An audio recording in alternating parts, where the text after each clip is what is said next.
Coach, considering where y'all were about mid-December, is there anything about where y'all are now that surprises you, or did you kind of foresee making this kind of progress? No, sir, I don't think so. And if the past work would have been an indicator, I for sure didn't see that.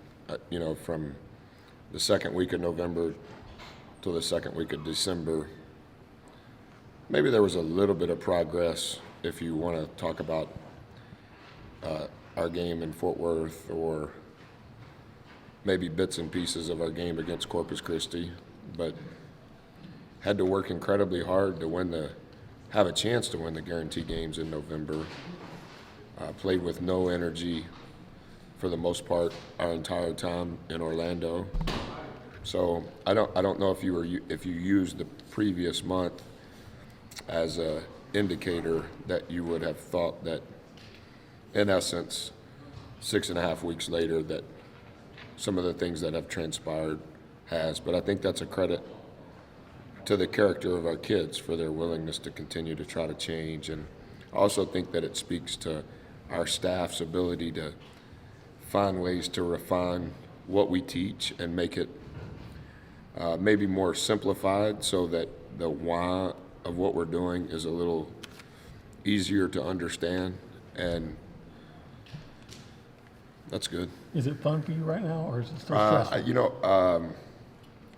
Yeah, I don't know. I don't know if I would deem it stress. I probably am not mature enough to necessarily always handle that the right way. I mean this in a sincere way. I think life change is really hard to accomplish.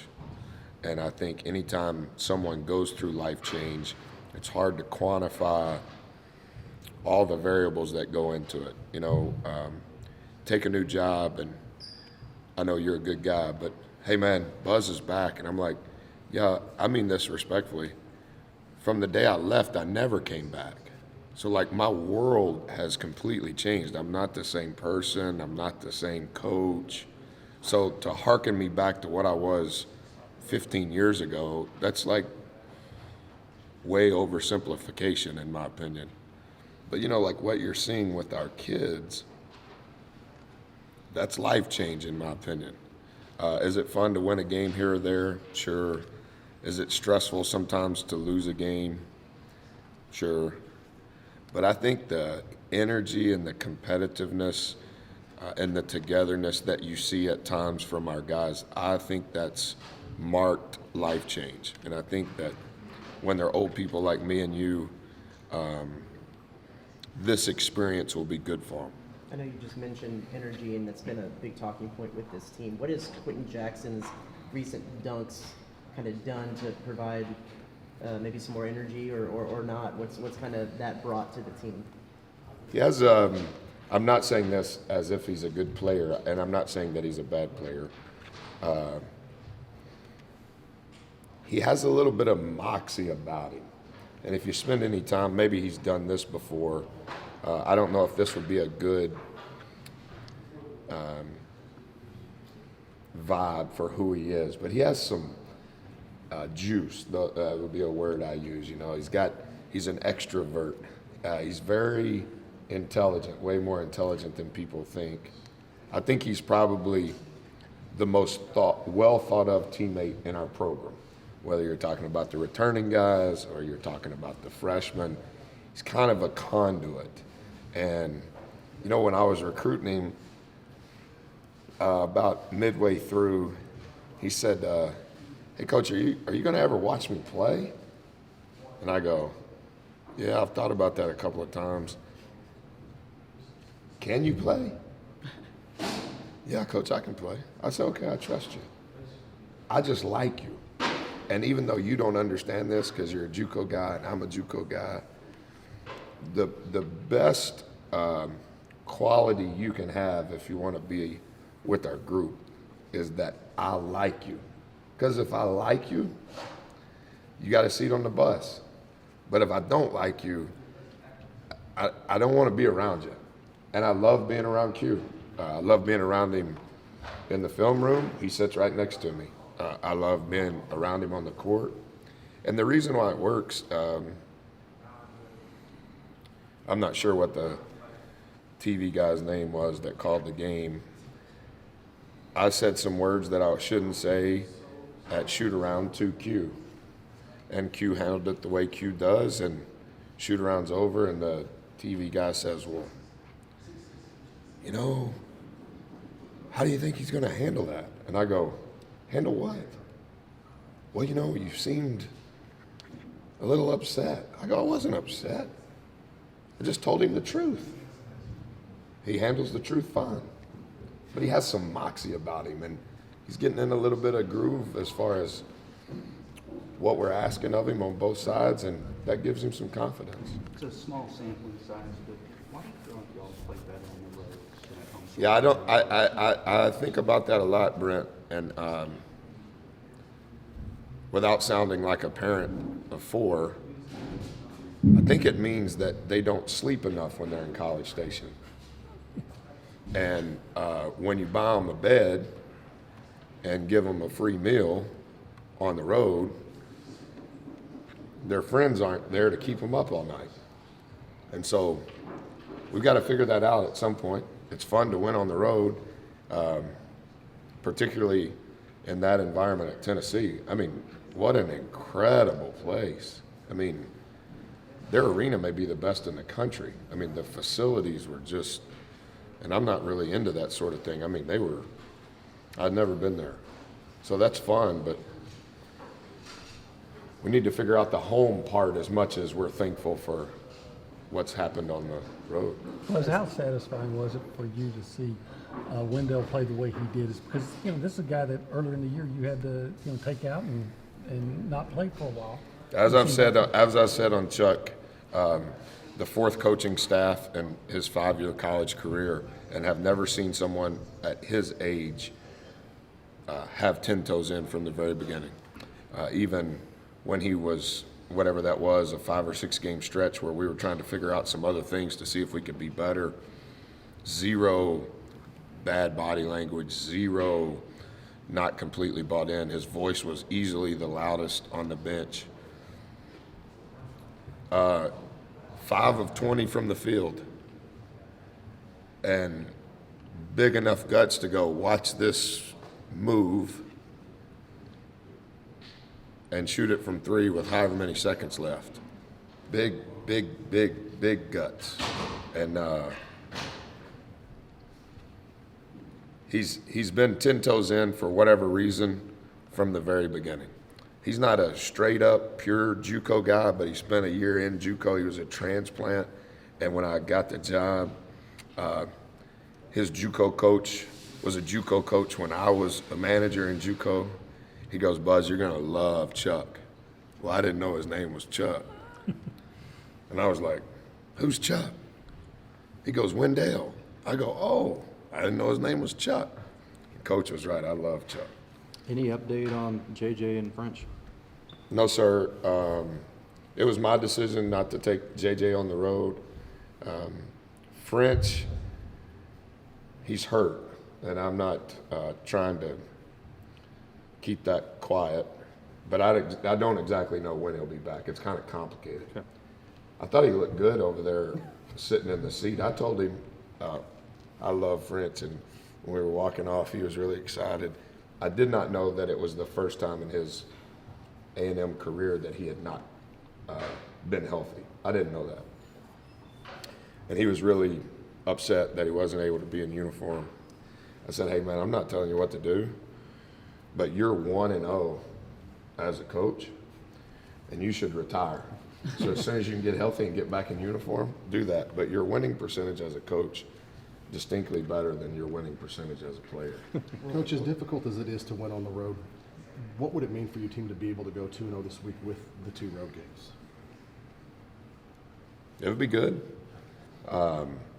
We'll have to be distinctly better to win at Georgia. I've never worked in the NBA, so I don't know exactly, but their guard, if he's not the first pick, he's going to be picked before the first commercial break. He is special. Coach Crean Final Four head coach, multiple Sweet 16s, puts him in great positions to be successful. And Xavier Wheeler, who signed here, has had a distinct imprint on their program early in his career. Crump can play all over the floor. Hammond's very good. So we've got to figure out, it's not just Edwards that makes them go. If you win at Memphis against those guys, it's not just one player, it's multiple guys. And Coach is so good offensively at disguising initially in a possession what he wants and then getting the result. So we've got a lot of studying and a lot of work to do between now and the early game on Saturday. But yeah, that would be a great week, considering the week that we had a homestand. We had no success. If we could get it back to even, that would be good. Just to clarify, is JJ available this weekend? Yeah, I think so. Okay. And then I know the PD put out the thing with your wallet getting stolen. How much of a deterrent or just annoyance is that? Yeah, I'm not sure, like, legally that scares me what I'm supposed to say or not supposed to say. Here's what happened. My truck got broke into right out here while we were playing Ole Miss.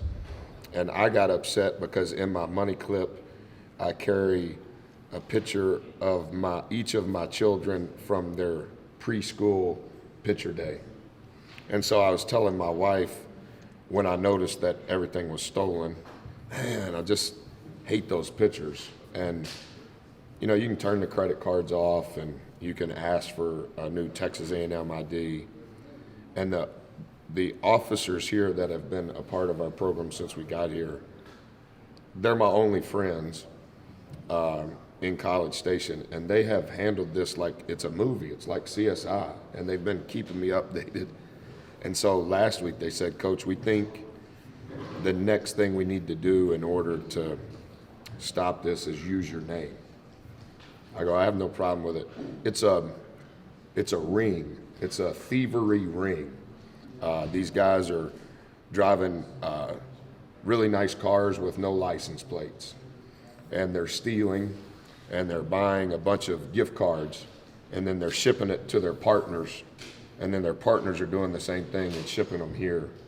And knowing where the cameras are in those stores and avoiding the camera. And then when they go to the register, you know, my credit card shows when they're buying stuff. And like as soon as they approach the register, they know the camera's there, hat down, eyes down, walking out the door where there's other cameras, like you can see them, and then literally zigzagging. So I asked my wife if it was okay if we used our names, and she speaks to who she is. We should do it because they're hurting a lot of people. It wasn't a random break-in. Like I just happened to be a part of whatever that's called, a thief ring. And so hopefully they can get those guys and stop it. Coach, how close is your team to reaching its full potential? Do you guys play up to 50%, 60%, or is that too early to gauge? Yeah, I don't know if I could ever be able to answer that. What I gauge is how excited are they to play? How excited are they to work?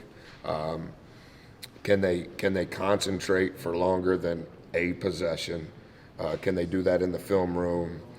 Do they skip a rep in the weight room, or do they try to figure out how to do an extra one? How much time are they spending individually in the gym with their coaches, not during practice? How many daps do they give when the whistle goes off on the way to the bench? When I sub them in, if it was a 40 time, how fast are they to the scorer's table? When I sub them out, are they trying to find my eyes, or are they subbing out with their eyes down? Before jump ball, when I shake their hands, is it a good web-to-web shake? And let's see if we can fight tonight and look at me.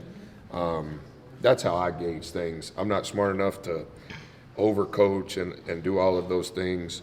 I get all of that, but I don't think you can quantify energy. I don't think you can quantify fight. I don't think you can quantify competitive spirit or connectivity. If I love you, I'm going to fight for you. If I'm about myself, I don't really care what happens to you. I was telling them this morning when we had early bird, Chuck shot 20 balls, and every shot he took, every single player on the floor with him knew he was about to shoot. And the guys that are supposed to chase after it, on the rise, and most of them, before he even rose up to shoot the ball, they were on their way there. And the guys that are supposed to get back in transition, their momentum and toes were already heading towards half court. Is that a stat? I don't think so. Is that a gauge on, are we hitting the ceiling to be our best? I think so. And so what number is that? As number centric as I am, I have no idea, because I don't process information in that way. Thanks, Coach. All right. Coach.